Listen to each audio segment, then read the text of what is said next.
Hi everyone, it's Heather and I am back in my favorite city in the world, Paris. I could live here, honestly, and I know I've already done a sights to see video in Paris, but I wanted to bring you back with me and give you some other ideas of things to do.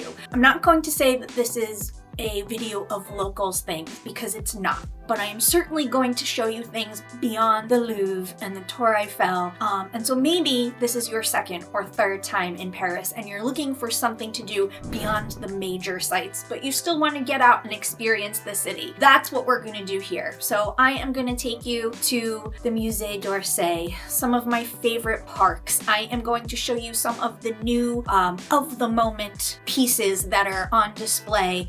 And I'm going to take you to Notre-Dame because the last time I was here, it was still under construction from the fire. And so while that may be slightly touristy, I think it is worth seeing as she has just reopened. So come with me and let's do a little more in-depth sightseeing in Paris. Welcome to my boudoir. Go on in.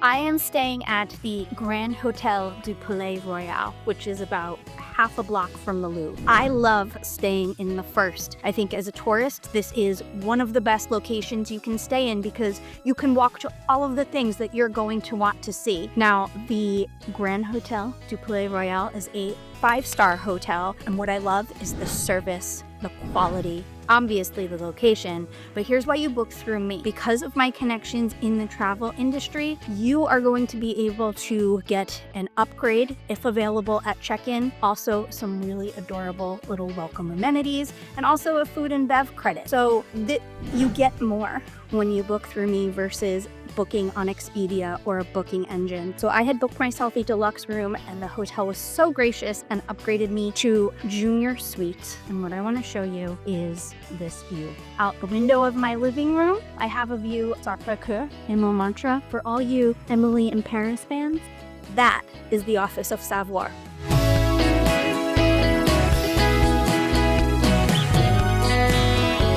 I'll be living out my Parisian fantasies all week here.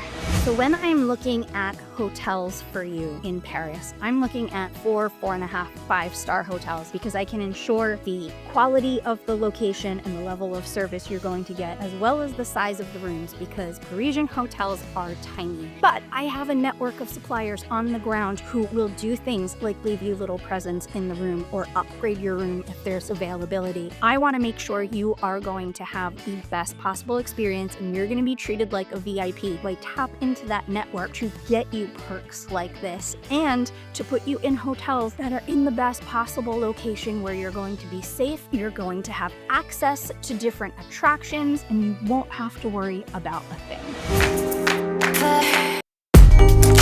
Here's another thing on my must-do list when I come to Paris. You're not going to find it on any top 10 list, but when you're here, go to the boulangerie, get yourself a baguette, go to the fromagerie, get some cheese, and then go to the wine shop and get yourself a bottle of wine. And the person working in the store will tell you what kind of wine to get based on the cheese you have. And then come down to the Seine. Don't just look at it, walk down along it, find a bench, find a little spot, and sit with the Parisians. Have yourself some baguette and cheese and wine, and spend an hour or two relaxing. It's my favorite way to have lunch in this city.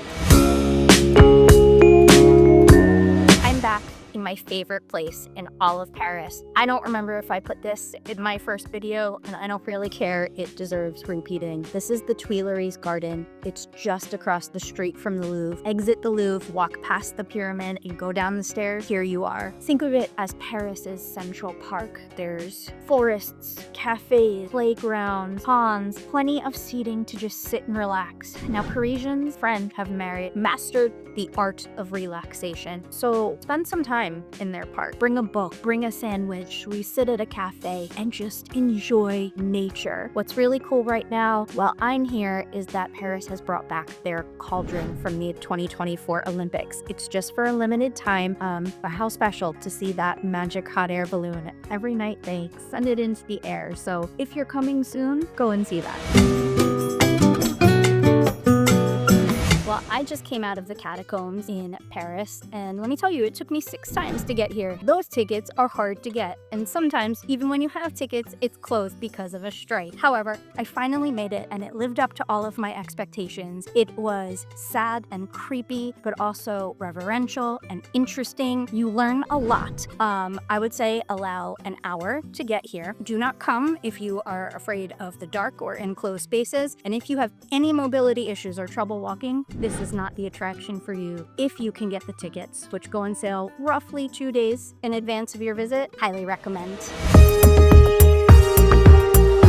This morning, I took a private tour of Notre-Dame and Sainte-Chapelle. And now, obviously, this is not off the beaten path. It is one of the main tourist sites in the city, but it's been closed for years due to the refurbishment of when the roof collapsed. So this was my first time back, since 2018, and it was so incredible to see her completely renovated. What used to be dark and gray is now bright and airy. Honestly, it's so beautiful inside. But the reason I hired a private guide is twofold. One, tickets are very hard to get right now for Notre Dame simply because of the reopening. And while you can go and wait in line during the busy summer seasons on nice days, you can wait upwards of 2 hours. So having a guide hired ensured she was going to go get those tickets for me. And while it's not a guarantee that she can get the tickets, it's nice having a local here in Paris on site ready to buy the tickets when they go on sale versus you trying to be awake in the middle of the night somewhere in America. She's also the guide that we hired, an art historian, and so she was able to take us through Sainte-Chapelle and explain what all the panels and beautiful stained glass meant. And then she was able to take us into Notre Dame, explain all of the artwork that's there, the history of the carving, the many times that it was refurbished and redone, all of the carvings that are so intricate on the entrance. She was able to tell us about that, so we didn't have to just walk past it and have no clue what we were looking at.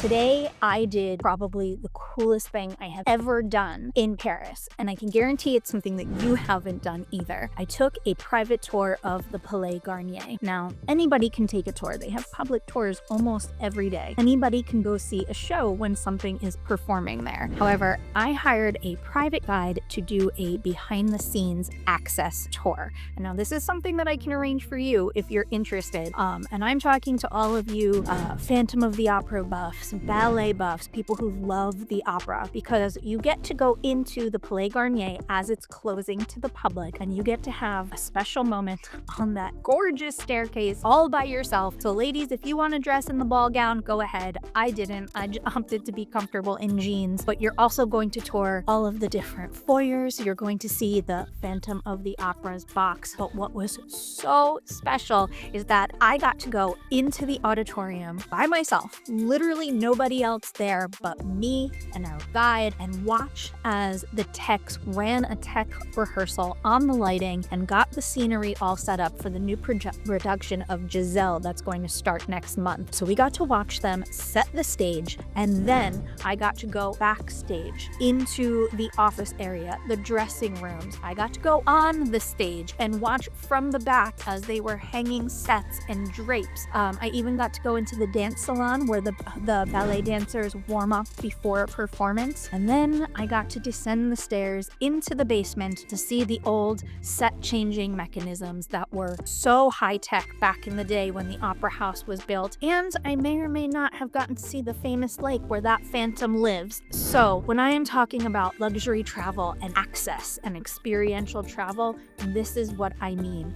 It is a day I will never forget. 2 hours that I have, the best 2 hours I have ever spent in Paris. Full stop.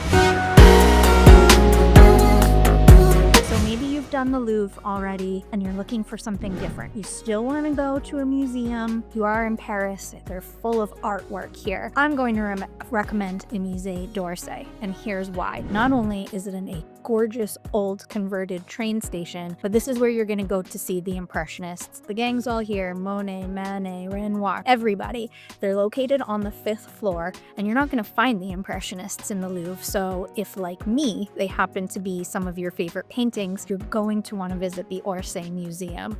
There's plenty of other things to see in there. Actually, this time when I went, they had like a modern furniture exhibition that was really cool. But if you're there just for the Impressionists, you can go and spend an hour or two to and then be on your way. Plus, they have a gorgeous view outside the old clock tower right over the Seine and onto Montmartre.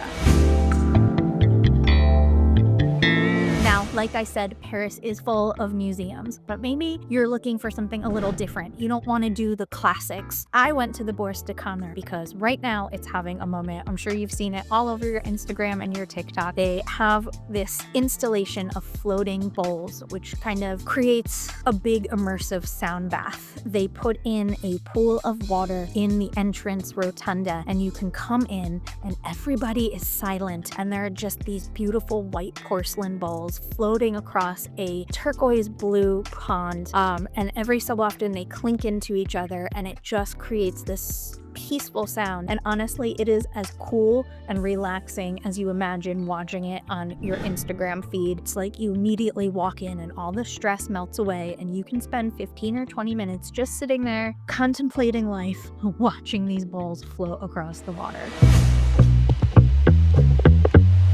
There we go. That ends my time in Paris for now. I hope that gave you some ideas of things to do beyond the main museums and sites, and help you get a little bit more in-depth into the city. I will say my very favorite thing was seeing the catacombs, simply because I've been trying for years and it's about time that I finally got there. It's something that people hear about but maybe don't do, and so I think it's worth the trip. I would also say, if possible, let's get you booked on one of those private tours of the Palais Garnier, because oh my gosh, what an incredible experience. So much better than just going and seeing it with a group tour. And if you'd like help booking your trip, give me a shout. Put it in the comments, email me. I'd love to help you plan your trip to Paris. As always, thank you for watching. Share this with your friends, like, subscribe, it really helps. I will see you next time. Bye!